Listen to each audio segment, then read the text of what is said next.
ठीक है, जवाब ले लीजिए आचार्य प्रमोद कृष्णम।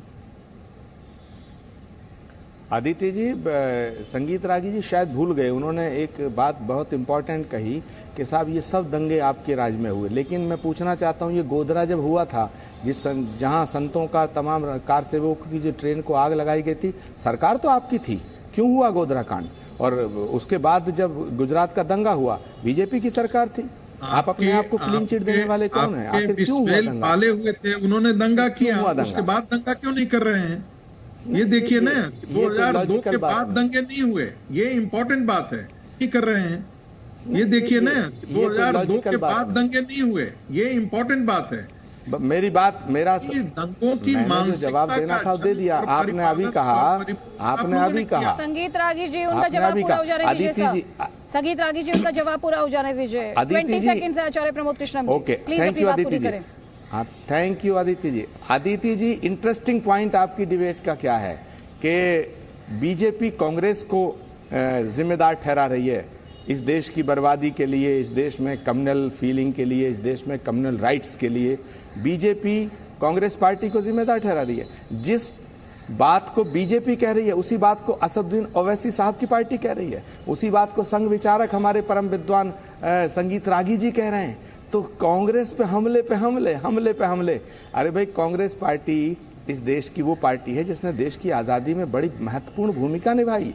अब सवाल इस बात का है कि बीजेपी को रोकने का जो ताल ठोक रहे हैं, आम आदमी पार्टी कह रहे हैं हम रोकेंगे, ओवैसी साहब कह रहे हैं हम रोकेंगे। पार्टी पर भी आरोप है, आपके उन पर आरोप है। ठीक है राजेश जी, मैं गुजरात के चुनाव पर बात कर रही हूँ। ठीक है सर, ठीक है। गुजरात, आप ये कह रहे हैं सब मिले हुए हैं, ठीक है, मैं इस पर बाद में जवाब लूंगी। प्लीज राजेश जी, यहाँ पर मैं गुजरात के चुनाव पर ये जो बयानबाजी हो रही है, वोटिंग में अब आप करीब 1 तारीख को वोटिंग होनी है, तो जैसे जैसे वोट की तारीख नजदीक आ रही है, क्या ये जो स्टेटमेंट्स हैं, क्या इन्हें धार्मिक ध्रुवीकरण की कोशिश ना माना जाए? यहाँ पर कई पॉलिटिकल पंडित ये सवाल पूछ रहे हैं, आप कैसे इन बयानों को देख रहे हैं?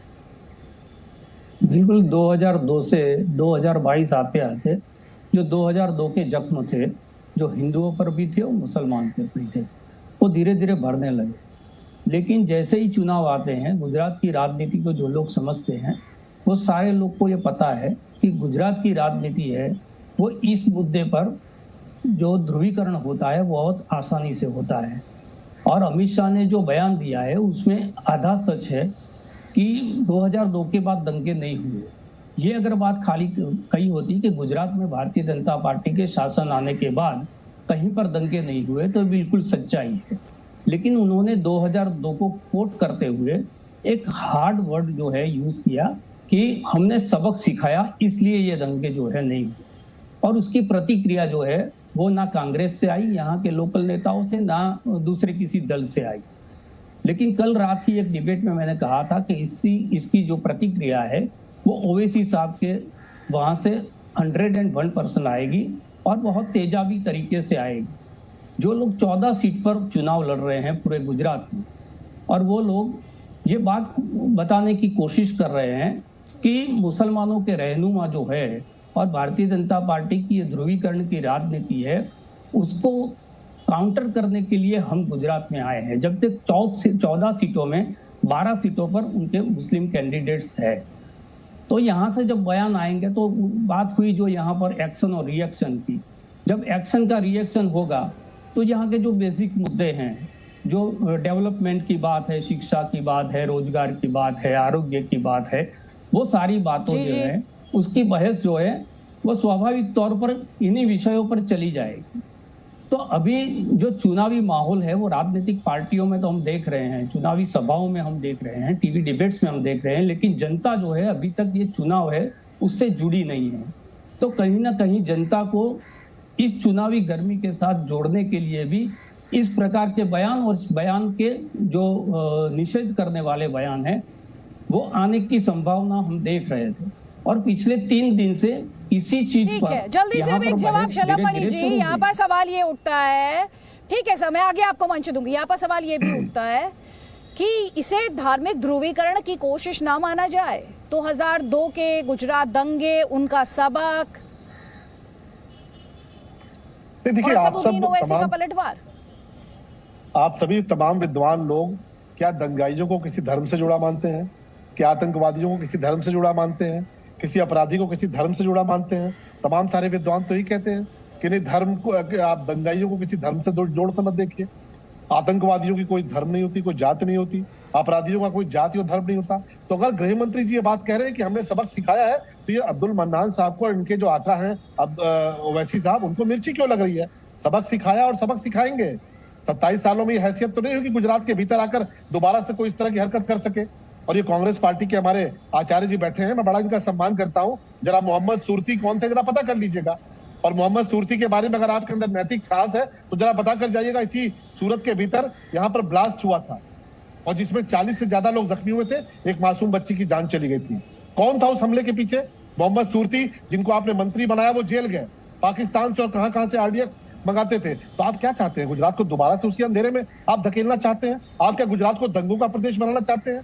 जिस गुजरात में कांग्रेस की हुकूमत में पतंगे लड़ती थी, दंगे हो जाते थे, बहन बेटियां घर से बाहर नहीं निकल पाती थी, गरबा के कार्यक्रम में नहीं जा पाती थी, गणेश जी की पूजा नहीं हो पाती थी कांग्रेस की हुकूमत में। तो अगर गृह मंत्री जी कह रहे हैं तो बहुत स्पष्ट है, ये दोबारा से नहीं होने वाला। 27 सालों में ऐसे तत्वों को सबक सिखाया है, इसीलिए गुजरात आज आगे बढ़ा है, इसलिए आज गुजरात समृद्धि की तरफ बढ़ा है, वरना कांग्रेस ने तो जवाब ले लीजिए। ये कह रहे हैं आचार्य प्रमोद कृष्णम जी, ठीक है, आचार्य प्रमोद कृष्णम जी, बीजेपी आरोप लगा रही कि आपने तो गुजरात को दंगों का प्रदेश बना दिया था, पतंगे लड़ जाती थी तो दंगे हो जाते थे।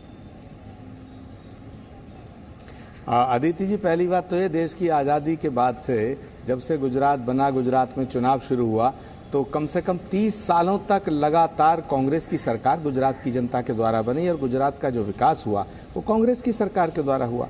अब सवाल उठता है कि विकास कांग्रेस की सरकार करे या बीजेपी की सरकार करे या कोई तीसरी सरकार करे, देश का विकास होना बहुत अच्छी बात है। मगर ओवैसी साहब की पार्टी और उनके नेता अब्दुल मन्नान साहब यहाँ बैठे हैं, तो ये बीजेपी इसको 80-20 बनाना चाहती है और ये इसको 20-80 बनाना चाहते हैं।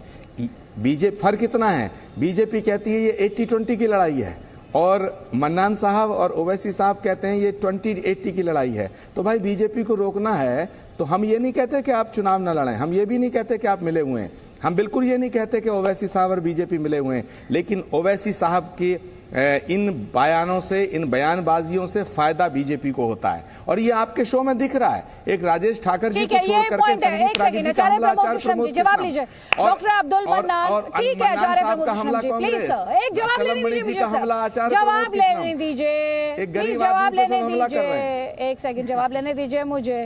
अच्छा, सारे धुरंधर, ठीक है, इस डिबेट में कोई गरीब नहीं है, इस डिबेट में कोई गरीब नहीं है, सब बहुत एम्पावर्ड है। एक सेकेंड, आचार्य तो सबसे आगे, डॉक्टर अब्दुल मन्नान, एक सेकेंड, डॉक्टर अब्दुल मन्नान, यहाँ पर आप सुन रहे हैं आचार्य प्रमोद कृष्णम ये कह रहे हैं असदुद्दीन ओवैसी के इन बयानों से फायदा किसका हो रहा है?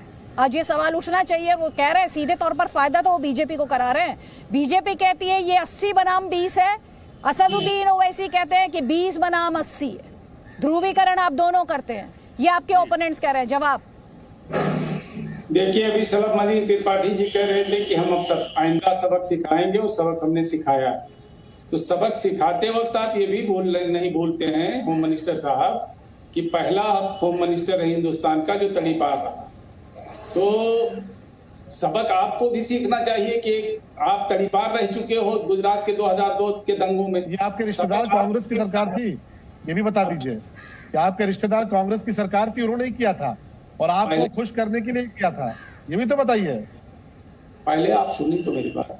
अमेरिका में तो उनकी सरकार नहीं थी जो नरेंद्र मोदी को मना कर दिया कि तुम्हारे जैसे, वो भी आप जैसे लोगों ने शुरू किया था, वो भी कांग्रेस ने किया था।